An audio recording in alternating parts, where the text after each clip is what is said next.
Chosen one, this message is not meant for everyone who happens to hear it. It is not for those seeking entertainment, curiosity, or surface-level inspiration. It is for those who have always felt different without fully understanding why. Those who sensed weight on their spirit at a young age. Those who grew up surrounded by confusion, contradiction, or spiritual darkness, yet somehow remained untouched at their core. If you are here right now, it is not a coincidence. Timing like this is never random. Heaven is precise. There are moments in life when a story suddenly feels too familiar, as if someone is describing your inner world without ever meeting you. This is one of those moments. Because when you look closely at the life of King Josiah, you begin to realize something unsettling and powerful at the same time. Your story follows the same pattern. Chosen before awareness. Preserved before understanding. Awakened before permission. Josiah became king at an age when most children are still forming language for their emotions. He was born into a system filled with corruption, idolatry, and spiritual neglect. Righteousness was not modeled for him. Truth was not celebrated. Yet somehow, purity survived inside him. That detail matters. Because many of you listening were raised in environments that did not nurture your spirit.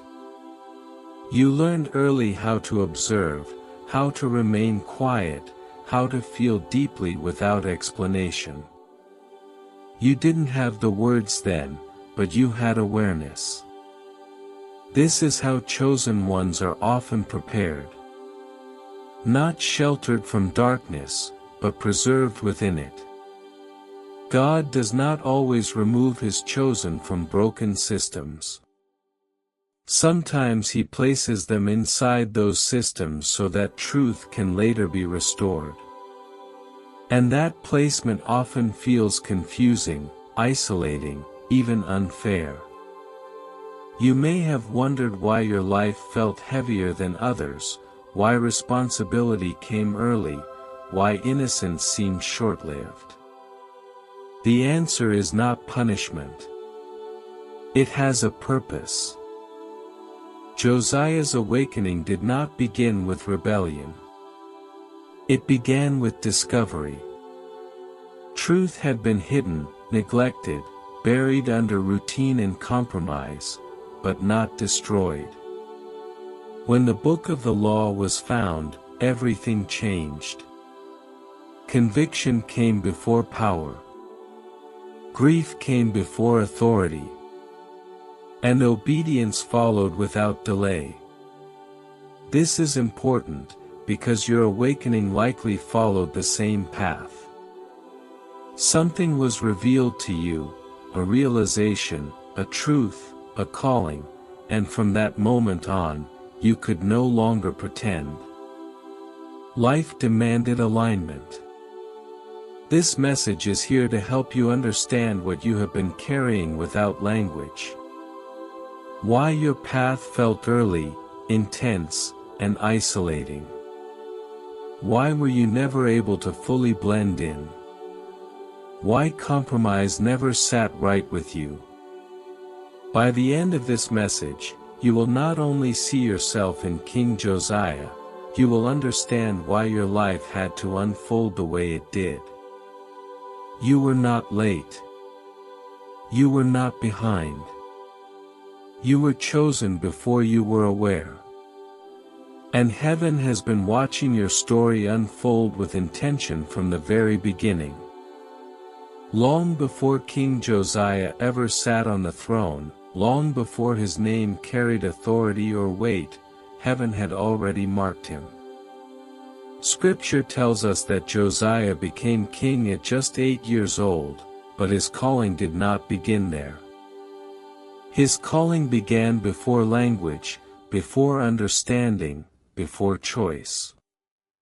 He was born into a lineage soaked in corruption, surrounded by leaders who normalized idolatry and violence, yet God's hand was already upon him.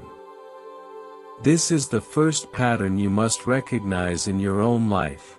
You were chosen before you were known. Chosen ones are often born into environments that seem to contradict their destiny.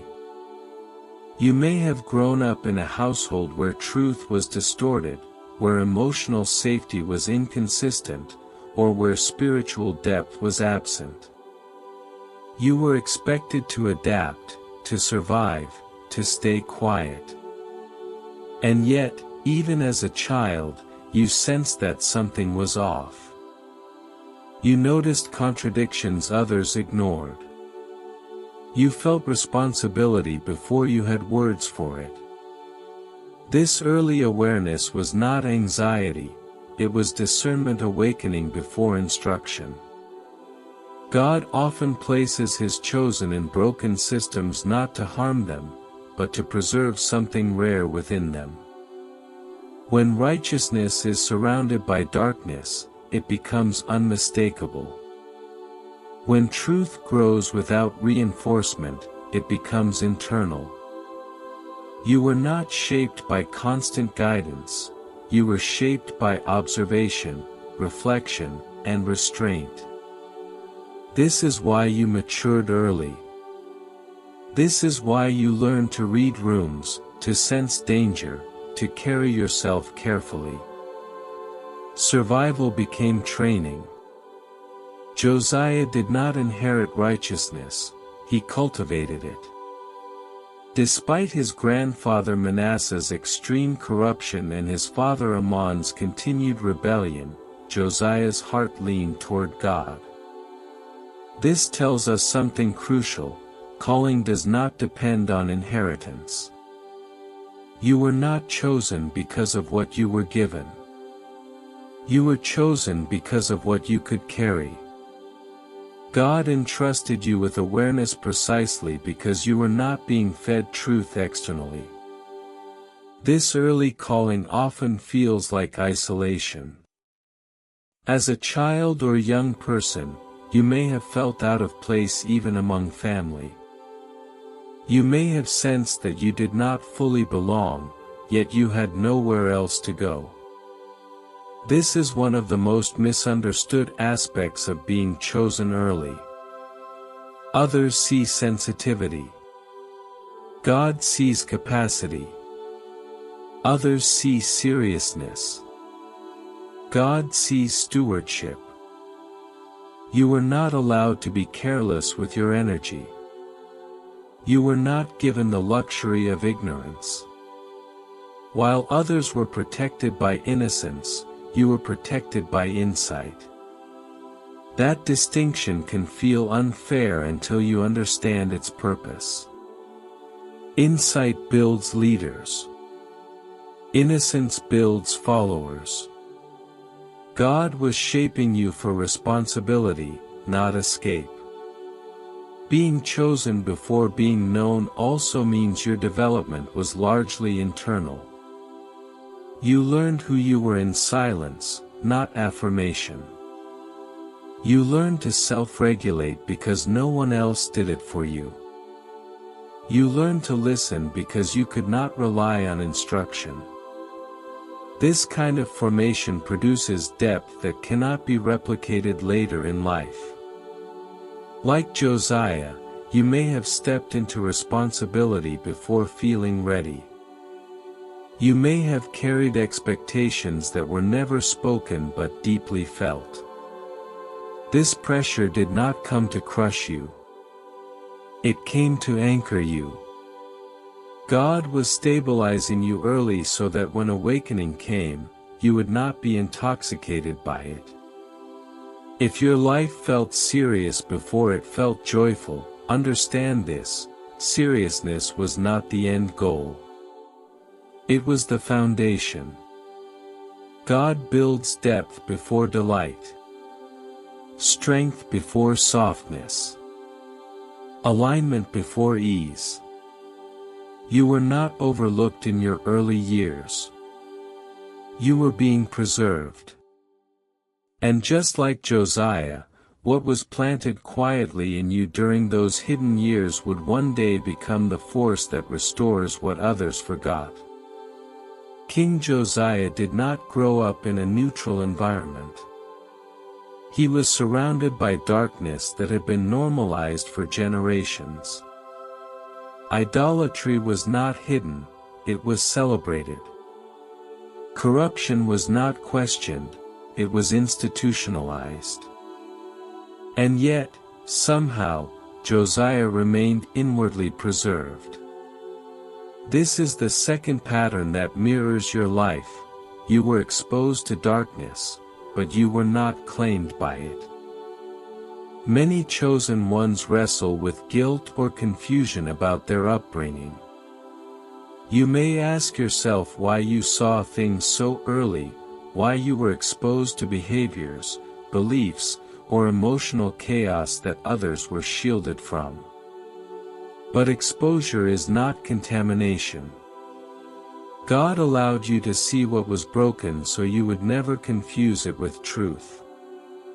You learned discernment by contrast. You recognized what was wrong not because someone taught you what was right, but because your spirit rejected misalignment instinctively. As a child or young person, you may have felt too aware for your age, too observant, too sensitive. While others adapted easily, you felt the weight of environments deeply. This sensitivity was not weakness, it was preservation. God tuned your spirit finely so that compromise would feel uncomfortable. That discomfort was protection. Josiah lived in a culture where compromise was rewarded, yet his heart remained tender. This tells us that preservation is an internal work. God does not always remove his chosen from corrupted systems. Sometimes he strengthens their inner compass so powerfully that corruption cannot root itself. You were learning to remain yourself under pressure long before you realized it. You may have questioned why you never fully fit in. Why certain jokes, behaviors, or values never sat right with you. Why you felt a quiet resistance even when everyone else seemed comfortable. This resistance was not rebellion, it was alignment. Your spirit was rejecting what your soul had not yet learned to name. Being preserved in darkness also builds courage. You learned early how to stand alone internally. Even when you stayed quiet externally, your inner convictions remained firm. This kind of strength does not come from support, it comes from integrity. God was teaching you how to remain whole without reinforcement. There is also grief in this preservation. You may mourn the innocence you never fully experienced. You may feel like you grew up too fast. This grief is valid. But understand this, God did not rob you. He entrusted you. He knew you could carry awareness without losing softness. He knew you could see darkness without becoming it. Josiah's preservation was not accidental. It was intentional positioning. When the time came for awakening, he would recognize truth instantly because his spirit had never fully surrendered to lies. The same is true for you. When truth was revealed to you, it resonated immediately. There was no debate, no resistance, only recognition. This is how you know you were preserved. Truth did not feel foreign. It felt familiar. Like remembering something you always knew. You were surrounded by darkness, but you were never abandoned to it. God was guarding what He planted in you. And that preservation is the reason you are able to see clearly now, even when others remain comfortable in compromise. The turning point in King Josiah's life did not come through rebellion, ambition, or self-discovery. It came through revelation. When the book of the law was found in the temple, it was not new, it was forgotten. Truth had always been there, buried beneath neglect, routine, and compromise. This is the third pattern that mirrors your story. Your awakening did not begin with invention, but with remembrance. For many chosen ones, awakening is not dramatic in the way the world imagines it. It is quiet, sobering, and deeply personal. Something is revealed, a truth, a realization, a calling, and suddenly, you cannot unsee it. Life divides into before and after. What once felt tolerable now feels heavy. What once seemed normal now feels misaligned. This is exactly what happened to Josiah. When he heard the words of the law, he tore his robes. His first response was not pride or excitement. It was conviction. Conviction always precedes authority. Before God entrusts power, He awakens responsibility. Josiah did not celebrate his kingship when truth was revealed, he humbled himself. He grieved what had been lost, ignored, and violated. This grief is an essential part of awakening. When you truly see truth, you also see how far things have drifted, from God, from integrity, from purpose. That awareness can feel overwhelming.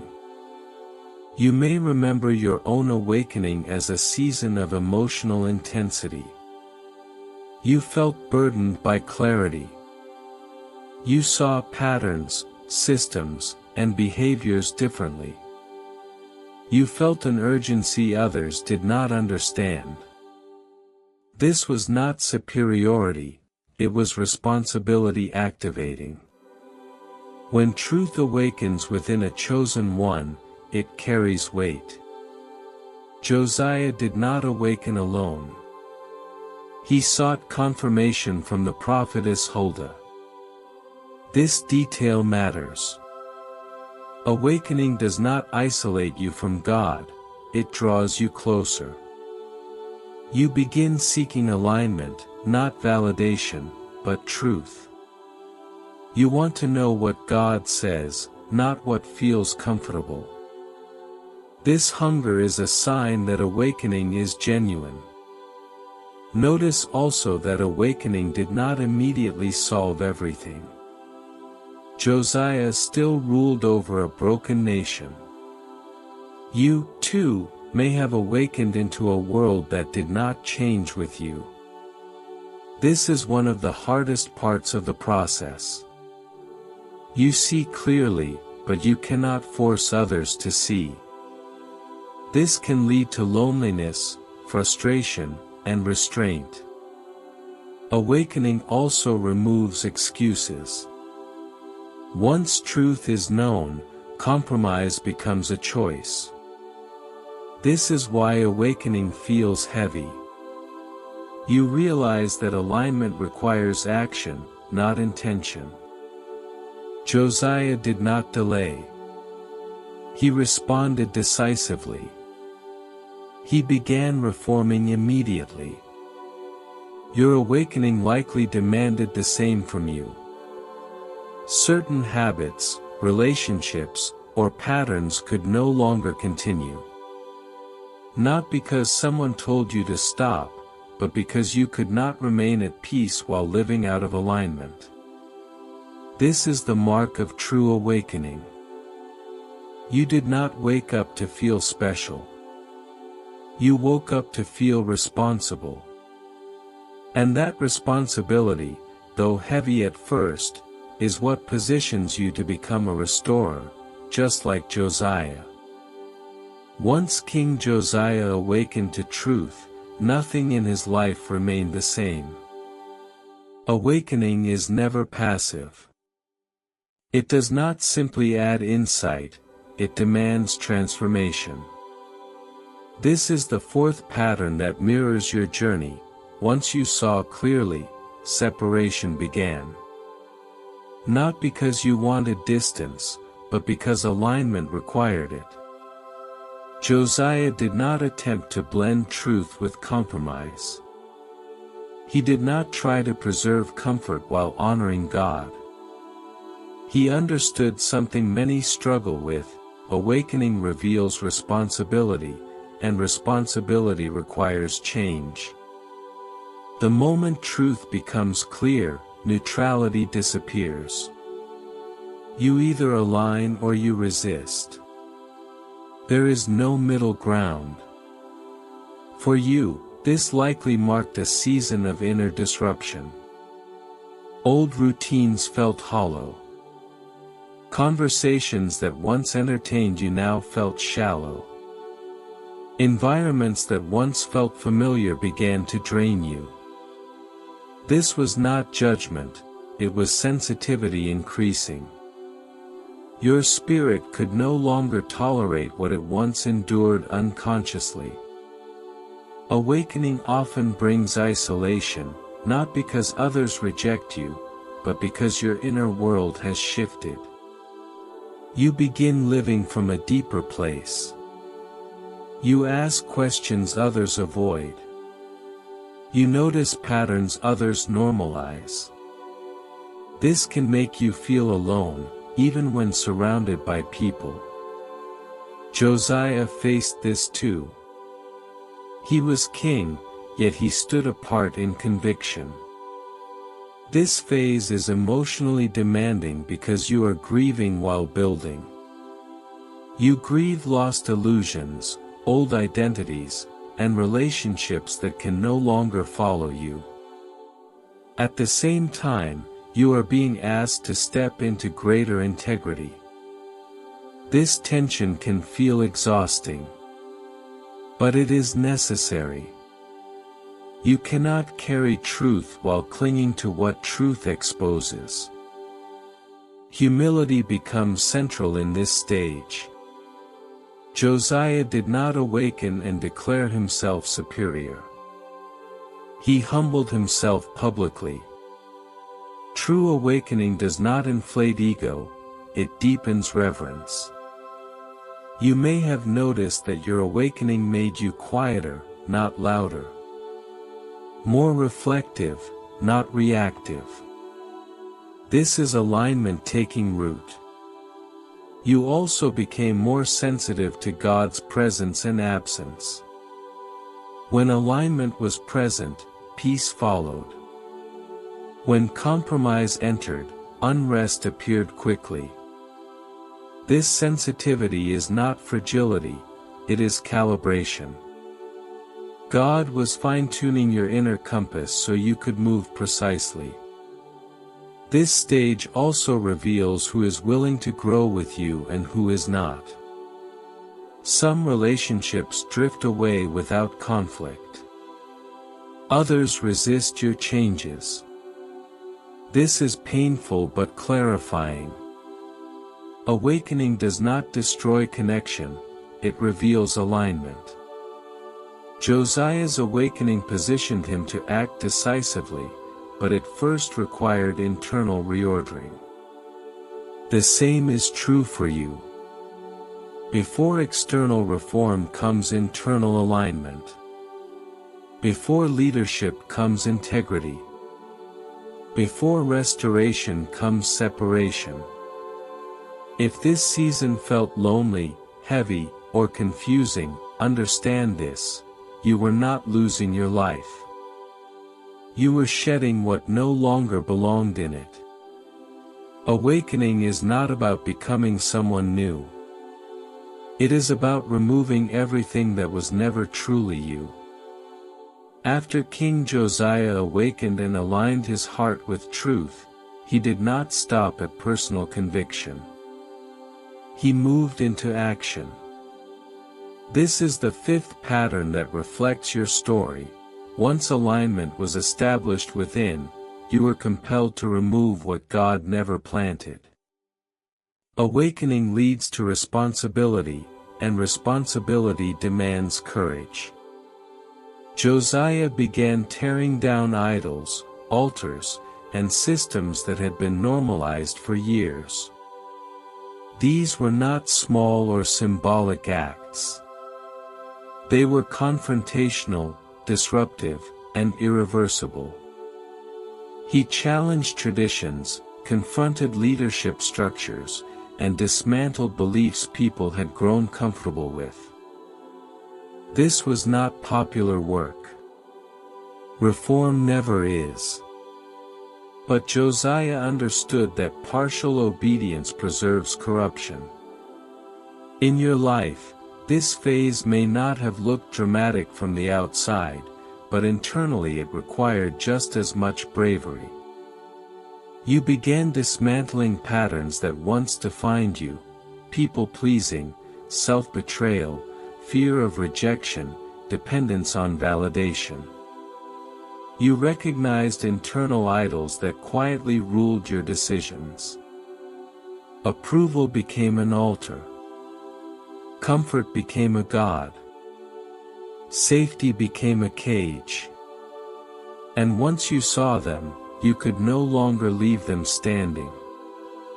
Removing what God never planted often invites resistance. Others may misunderstand your boundaries. They may accuse you of changing, becoming distant, or overthinking. But what they are reacting to is not your transformation, it is the loss of access. When idols fall, control dissolves. And not everyone is comfortable with that. Josiah did not ask for permission to obey. He acted because truth demanded response. You likely experienced a similar resolve. You stopped negotiating with what you knew was misaligned. You stopped making excuses for behaviors that drained you. You stopped maintaining structures that cost you your peace. This was not rebellion, it was obedience. This stage can feel lonely because reformers are rarely celebrated while they are reforming. Destruction comes before rebuilding, and destruction is unsettling to witness. You may have felt like you were tearing things down without seeing what would replace them. This uncertainty is part of the process. God clears space before he fills it. Josiah's reforms were thorough. He did not leave remnants of compromise behind. This teaches us something important: alignment cannot coexist with partial surrender. You cannot move forward while dragging old idols with you. The discomfort you felt during this phase was the cost of integrity forming. You may have wondered if you were being too extreme, too serious, or too uncompromising. But chosen ones are not called to preserve comfort, they are called to restore truth. And restoration always begins with removal. This phase forged authority in you. Not authority over others, but authority over yourself. You learned that obedience sometimes requires standing alone. And that strength, the willingness to remove what God never planted, is what prepares you to build what God truly intends. As the final stage of King Josiah's journey unfolded, something profound became clear: true leadership does not require approval.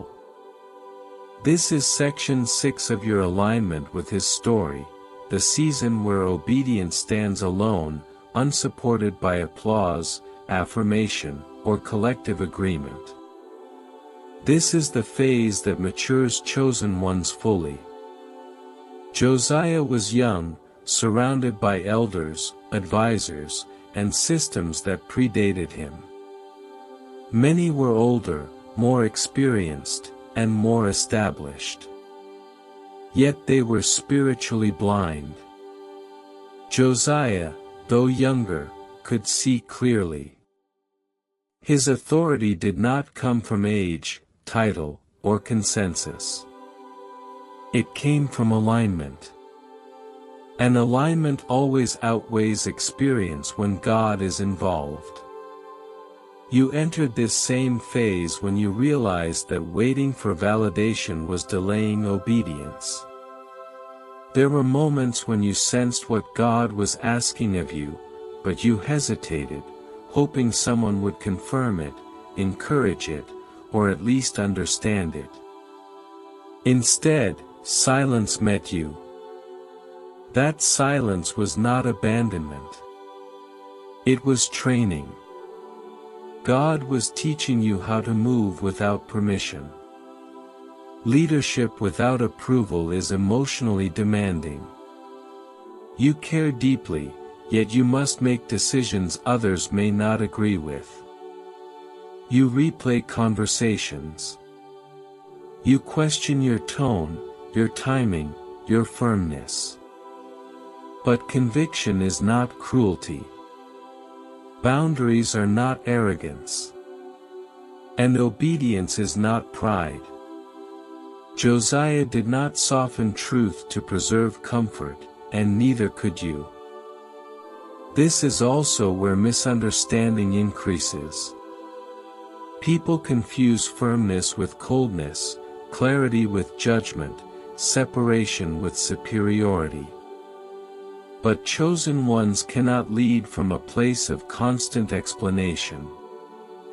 At some point, you learn that those committed to misunderstanding you will never be convinced, no matter how gently you speak. So you choose peace over persuasion. Josiah stood firm when tradition resisted him. He stood firm when systems benefited from compromise. He stood firm even when reform disrupted stability. You learned this same steadiness. You stopped reacting to every opinion. You stopped shrinking to be accepted. You stopped chasing reassurance. Quiet confidence replaced emotional urgency. Leadership without approval also requires patience. Results are not immediate. Change is slow. Faithfulness often goes unnoticed. But obedience is measured by consistency, not speed. Josiah remained faithful even when the nation did not transform overnight. You, too, kept choosing integrity even when progress felt invisible. This stage strips away dependency on external validation. Your accountability becomes vertical, not horizontal. God's voice grows louder than human opinion. And with that comes freedom. You are no longer driven by fear of rejection or the need to be understood. You lead because it is who you are. By this point, leadership is no longer something you pursue, it is something you embody. Calm. Grounded. Unmovable. And now, only one final misconception remains to be healed, the belief that your life was delayed. That truth is about to be corrected, because divine timing never wastes a chosen life. Chosen one, let this truth settle deeply into your spirit as we come to the end of this message. Your life was never random, never forgotten, and never delayed by mistake. Just like King Josiah, You were marked long before you understood who you were or what you were called to do. Those were the hidden places where discernment was formed, where your heart was refined, where your character was anchored. You were placed in darkness so you could recognize light without being deceived by imitation. You were kept in silence so that when you spoke, your voice would carry weight and authority. What felt like delay was actually divine pacing. Like Josiah, you were trusted with truth because your heart was tender. God does not reveal deep things to careless spirits. He entrusts them to those who can carry responsibility without pride. That is why awakening came to you the way it did, disruptive, clarifying, irreversible. Once your eyes were opened, you could not return to who you were before, because you were never meant to stay there. You did not become someone new. You returned to who you always were. Understand this clearly: you do not need approval to be authorized. You do not need to be understood to be effective. You do not need to explain your obedience for it to be valid. God approved you from the beginning. Heaven has already aligned with your calling. Even when people misunderstood your boundaries, your separation, your seriousness, God saw obedience. Even when obedience cost you comfort, relationships, or familiarity, nothing was lost that was meant to stay. Now is not the time to doubt yourself. This is the time to walk forward with peace. You are not behind. You are not late. You are not catching up. You are aligned. Everything that was removed made room for something stronger. Everything that took time built depth. Everything that felt heavy strengthened endurance. Nothing was wasted. Like King Josiah, your life is a testimony of divine timing, quiet preparation, and decisive obedience. Walk forward without fear. Walk without apology. Walk knowing that you were marked from the beginning, and what God marked, no season, no delay, and no misunderstanding could ever cancel.